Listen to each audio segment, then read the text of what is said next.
PoK को लेकर इस वक्त की बड़ी खबर। पीओके को लेकर भारत की पाकिस्तान को आखिरी चेतावनी। विदेश मंत्रालय ने कहा पीओके जल्द खाली करे पाकिस्तान। इनफैक्ट पिछले 15 दिनों के भीतर ये दूसरी बार भारत की तरफ से असर्ट किया जा रहा है, जल्दी खाली करो पीओके। पाकिस्तान मोस्ट वांटेड आतंकियों को सौंपे। एमईए ने यह भी कहा, एमईए की तरफ से ये पोस्चरिंग बहुत कुछ कहती है। 15 दिन, एक पखवाड़े के भीतर दूसरी बार ये कहा जाना पीओके को जल्दी खाली करो, और दूसरे ये भी कहा जाना कि भारत के जो मोस्ट वांटेड आतंकी हैं उनको जल्दी सौंपो। ये डोजियर से आगे की बात है। डोज कंटिन्यू कर रही है प्रतिशोध के तौर पर। प्रधानमंत्री ने आज प्रतिशोध को और नए आयाम दे दिए। उन्होंने कहा यह प्रतिशोध ये सिर्फ शोध प्रतिशोध नहीं, ये न्याय के लिए लिया जा रहा प्रतिशोध है। मेजर गौरव आर्या मेरे साथ मौजूद हैं। प्रधानमंत्री की बात पर तो हम जाएंगे। एमईए ने जो ये कहा जी, इसके मायने क्या है? देखिए, मैं दिनेश एक बात कहना चाहता हूं, बड़ी इंपॉर्टेंट बात है। और इंपॉर्टेंट क्यों है? इसलिए कि भारत ने अब एक मन बना लिया है कि जहां ऑपरेशन सिंदूर है, जहां काइनेटिक तरीके से ठोका जा रहा है पाकिस्तान को, यहां डिप्लोमेटिक तरीके से लगातार दर लगातार पाकिस्तान के ऊपर प्रेशर है। कोई ऐसा दिन ना जाए जब पाकिस्तान के ऊपर या तो काइनेटिक प्रेशर ना हो, यानी कि तोप गोला बारूद का प्रेशर ना हो, या पाकिस्तान के ऊपर पानी का प्रेशर ना हो, या फिर पाकिस्तान के ऊपर डिप्लोमेटिक प्रेशर ना हो, स्पोर्ट्स का प्रेशर ना हो। पूरा का पूरा एक इकोसिस्टम भारत ने बना दिया, और रोज पाकिस्तान, दिन के हर पहर पाकिस्तान ये प्रेशर फील करेगा। ये जो कहने वाली बात है ना कि आप हाफिज सईद को सौंपिए, सीधी बात है, आपने रख रखा है यूनाइटेड नेशन डेजिग्नेटेड टेररिस्ट है हाफिज सईद। वो क्या कर रहा है पाकिस्तान के अंदर? क्यों उसको वीआईपी प्रोटोकॉल मिल रहा है? क्यों उसको आप अपने बाबा कौम मोहम्मद अली जिन्ना वाली रिस्पेक्ट दे रहे हैं? वहां पे वापस करो भारत को। दाऊद इब्राहिम क्या कर रहा है वहां पे? मौलाना मसूद अजहर क्या कर रहा है? वापस करो। एक और बात जो भारत अक्सर कह रहा है पाकिस्तान से, और ये 2-3 बार कह चुका है, अब देखिए इसमें भी प्रेशर है कि पीओके तुम्हारा नहीं है, खाली करो, खाली करो। अब भारत धीरे धीरे चूड़ियां कस रहा है पाकिस्तान की। दिनेश नहीं, अब गौरव जी, ये तो यूएन रेजोल्यूशन में भी था कि पीओके को खाली करो जी। पहला स्टेप तो उसका वही था सर, गए थे आप। सर बिल्कुल ठीक कह रहे हैं कि पहला स्टेप वो था जो यूनाइटेड नेशन सिक्योरिटी काउंसिल के बात करते हैं ये लोग, प्लेबिसिट के बारे में पाकिस्तानी कहते हैं कि वहां पे वोट होना चाहिए, कश्मीरी अपना फैसला करेगा। ओ भाई, उसका पहला स्टेप तो ये है कि तुम लोग खाली करो, तुम खाली करो। तो पाकिस्तान क्या है, हमारे गले में वो हार पहना देता है हर समय कि इंडिया ने रोक रखा है। पहला कदम तो पाकिस्तान को करना है दिनेश। पहला कदम पाकिस्तान को उठाना है, इसलिए जल्दी उठाए, क्योंकि कदम सलामत रहते रहते कदम उठा लो। आगे पैर चले ना चले, पीएम मोदी का पाकिस्तान का को लेकर स्पष्ट संदेश है। अब बात सिर्फ पीओके तक नहीं रहने वाली। पीएम मोदी ने कह दिया है पाकिस्तान के साथ न ट्रेड होगा न ही टॉक्स होंगे। पाकिस्तान के साथ न ट्रेड होगा न टॉक। अगर बात होगी तो सिर्फ पाकिस्तान के कब्जे वाले कश्मीर की, पीओके की। और अगर पाकिस्तान ने आतंकियों को एक्सपोर्ट करना जारी रखा तो उसको पाई पाई के लिए मोहताज होना होगा। और दुनिया बहुत अच्छे से जानती है, पाकिस्तान तो खैर अच्छे से जानता ही है कि प्रधानमंत्री नरेंद्र मोदी जो कहते हैं वो करते हैं, और जो नहीं कहते वो तो जरूर करते हैं। और अभी बहुत कुछ ऐसा है जो वो नहीं कह रहे हैं। पाई पाई के लिए मोहताज तो खैर करा देंगे, लेकिन यहाँ पीओके को लेकर ये असर्शन सर जी, ये एमईए की तरफ से लगातार ये हफ्ते डेढ़ हफ्ते के अंदर कहा जाना, जी, प्रधानमंत्री का इस बड़ी रैली में कहना, जी, गृह मंत्री पहले ही कह चुके हैं संसद में इसके लिए जान दे देंगे। क्या is there anything very big very soon on the wall sir? नहीं, मुझे ऐसा लगता है कि हम ऐसा नहीं कि बिल्कुल इंडियन आर्मी वहां पे पीओके के अंदर घुस रही है और कब्जा, वो नहीं। हम लोग जो देख रहे हैं ये टोटली डिफरेंट कॉन्सेप्ट देख रहे हैं, और ये बड़ा सरप्राइजिंग है कि मोदी सरकार ऐसा कर रही है। सरप्राइजिंग ये है कि चारों तरफ, जैसे अभी मोदी जी को आपने देखा, माननीय प्रधानमंत्री ये कह रहे हैं कि पाई पाई के लिए मोहताज। इसका मतलब क्या है? ये उन्होंने मुहावरतन नहीं कह दिया। बात यह है कि जो आईएमएफ से पैसा लेता है पाकिस्तान, हम उसको ब्लॉक करेंगे। जो वर्ल्ड बैंक से पैसा लेता है हम उसको ब्लॉक करेंगे। जितनी पाकिस्तान की फाइनेंशियल स्कीम्स चलती हैं हम उनको ब्लॉक करेंगे। हम चाइना पर भी प्रेशर डालेंगे कि पाकिस्तान मोहताज हो जाए पाई पाई के लिए। जितने चैनल से अभी तक वहां आतंकवाद के इस पौधे को खाद पानी मिलता रहा है उस सबको ब्लॉक किया जाएगा। ये देखिए बहुत अच्छा ग्राफिक्स हमारी टीम ने बनाया है।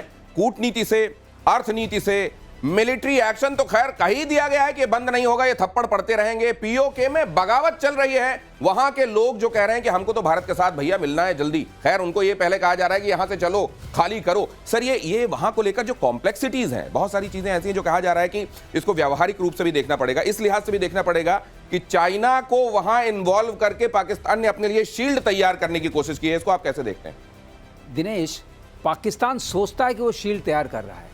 अब देखिए, आप एक ही चीज को देख लिए, PL-15 पाकिस्तान को दिया उसने, ये EW वल्नरेबल था जो उसको दिया। बहुत सीधा सवाल पूछता हूं सर, मान लीजिए पीओके को लेकर भारत ने कोई एक्शन किया, क्या चाइना का कहीं रोल देखते हैं? वो चुपचाप रहेगा, पीछे रहेगा, बैकफुट पर रहेगा? आप देखिए, हमें एक्शन करने की जरूरत नहीं पड़ेगी क्योंकि लीगली पीओके को पाकिस्तान को खाली करना है। ये तो यूएन की बात हो रही है ना, तो अर्थनीति भी है। लेकिन ये जो आप जिसको न्याय नीति बोलते हैं, अगर न्याय संहिता के हिसाब से भी देखिए तो पहली जिम्मेदारी है पाकिस्तान की पीओके को खाली करना। तो हम तो वही चीज मांग रहे हैं जो लिखी हुई है। मेजर गौरव आर्या कुछ जोड़ना चाह रहे हैं बहुत जल्दी से सर। जी, मैं ये कहना चाह रहा हूं कि जो असदुद्दीन ओवैसी साहब ने बोला था ना कि अंदर घुस के बैठ जाओ, बिल्कुल ठीक वाली बात, जो बिल्कुल ठीक थी ओवैसी की। हम ये पहले भी कर चुके हैं एक बार, ये पाकिस्तानी पोस्ट पे जाके बैठ गए, पाकिस्तानियों को 4 थप्पड़ मारे, भगाए वहां से, कोई बड़ी बात नहीं है। मैं ये कह रहा हूं कि थोड़ा थोड़ा करके ले लो पीओके, अंदर घुस जाएगी सेना। और मैं इसलिए कह रहा हूं, ये कोई यहां पे मैं ऐसी बात नहीं कह रहा जो पहले नहीं हो चुकी है। आप किसी भी पुराने फौजी से पूछिए जो लाइन ऑफ कंट्रोल पे अपनी सर्विस दे चुके हैं, वो आपको यही बात बताएंगे कि पोस्टों पे बमबारी होती है और हम लोगों ने पोस्ट ले चुके हैं हम पहले पाकिस्तान से, कोई नई बात नहीं है, ये दोबारा ले लो। LOC के पार धीरे धीरे जाओ यार, और लेते जाओ अपने हिस्से का और बना लो एक दिन अपनी सरकार। ISI की बड़ी साजिश का खुलासा, पाकिस्तान हाई कमीशन में ISI का जाल, पाकिस्तान हाई कमीशन जासूसों का अड्डा। मुझे बहुत हैरानी नहीं हुई, पाकिस्तानी जहां रहते हैं वो अपनी शोहरत का झंडा ऐसे ही बुलंद करते हैं। ISI हाई कमीशन में जासूस प्लांट करने का काम चल रहा था, जासूसी का एक पूरा नेटवर्क तैयार करने की जिम्मेदारी दानिश की थी। दानिश ये नाम बड़ा प्रोमिनेंस के साथ सामने आ रहा है, और ये जो हो रहा था, ये लगातार वहां हाई कमीशन का काम क्या होता है, ये होता है क्या? लेकिन ये पाकिस्तानी हाई कमीशन यहां पर ये कर रहा था। बाकी जगहों पर जहां जहां पाकिस्तान के एम्बेसीज हैं, हाई कमीशन हैं, वो जरा समझ जाएं और जरा उस हिसाब से काम करें। दानिश के पासपोर्ट से एक बड़ा खुलासा हुआ है। एहसानुर रहमान उर्फ दानिश ISI का एजेंट था। इसका नाम अब जैसा कल आपको बताया ही जा चुका है, मेजर गौरव आर्य बता चुके हैं कि यहां एक नाम न रखने की परंपरा है। फलाने उर्फ ढिकाने अलियास ठिकाने, इस तरह के नाम होते हैं। इनका एहसानुर रहमान उर्फ दानिश ISI एजेंट था। दानिश इस्लामाबाद में ISI में पोस्टेड था। पासपोर्ट में जो मोबाइल नंबर है उस नंबर का इस्तेमाल दानिश, ज्योति, गजाला और बाकी जासूसों से बात करने के लिए होता था। मतलब यहां जासूसों के साथ, जासूसों का जो नेटवर्क दानिश बना रहा था, उनके साथ बात करने के लिए एक पर्टिकुलर नंबर था जो इस्तेमाल हो रहा था। ISI का इसकी जड़ें ISI की हैं और यहां पर ये जो काम कर रहा था वो आपके सामने है। सर ये इसको किस तरीके से देखा जाए? हमने वक्त रहते उस चेहरे से नकाब खींच लिया या ये खींचते खींचते देर हुई है? देखिए साहब, ये तो हमें पता लग गया और हमने नकाब खींच लिया। कुछ समय पहले आप ही को पता है कि इफ्तार पार्टी के बहाने पूरा का पूरा हुर्रियत वहां पे आता था सेलिब्रेट करने के लिए पाकिस्तानी हाई कमीशन में नई दिल्ली में। उनके लिए गाड़ी, अच्छा केंद्रीय सरकार जो पुरानी सरकार थी वो प्रोटोकॉल प्रोवाइड करती थी। आपको पता है हजारों करोड़ रुपए दिए गए हैं, पाकिस्तान से नहीं, इंडियन गवर्नमेंट ने, जो पहली सरकारें रह चुकी हैं, उन्होंने हुर्रियत को फंड करा। जब आता था गिलानी, तो गिलानी ऐसे आता था कोई कैबिनेट मिनिस्टर आ रहा है, आगे कमांडो, पीछे कमांडो, सायरन बजता हुआ। गिलानी का इलाज, गिलानी का जहाज, गिलानी का प्रोटोकॉल, वाजीवा। अब ये चूड़ियां कसना शुरू कर दी जब से सरकार आई है। और हाँ, ये स्पाइंग होती है, ठीक है, ये पाकिस्तानी करते चले आए हैं, इसमें कोई डाउट नहीं है। लेकिन अब देखना, इनका आपने प्रेजेंस इतना कम कर दिया है भारत में, अब भारत और कम करेगा। आप देख लेना, भारत और कम करेगा, फिर ये रैंडम 2-4 को निकालेगा, 5 को निकालेगा और उनका प्रेजेंस 0 कर देगा। यानी कि फिर अगर कोई पाकिस्तानी यहां पे है तो आप आराम से पूछ सकते हैं, भाई तू कर क्या रहा है, किसने बुलाया तुझे? हाँ, क्योंकि तो अभी तो एक तरीके से बहुत दिनों से उनकी यहां मेहमान नवाजी जैसी चल रही थी। अब उनकी धीरे धीरे उनको भी, जैसा मेजर गौरव आर्य कहते हैं, चूड़ियां टाइट हो रही हैं। बलूचिस्तान के मुद्दे पर पाकिस्तान संसद में हंगामा हुआ। यह खबर देखिए जरा, फ्लैश कीजिए बहुत जल्दी से। पाकिस्तानी सांसद ने शहबाज और मुनीर की पोल खोली। बलूचिस्तान में हर गली में, हर घर में शहीद है। पाकिस्तान के भीतर बलूच सांसद ने यह कहा। सांसद अमल वली खान ने कहा बलूचिस्तान में जुल्म हो रहे हैं। अमल वली खान ने यह भी कहा कि बलूचों पर हो रहे जुल्मों को बंद करे पाकिस्तान, वरना हर घर में, हर गली में एक शहीद है।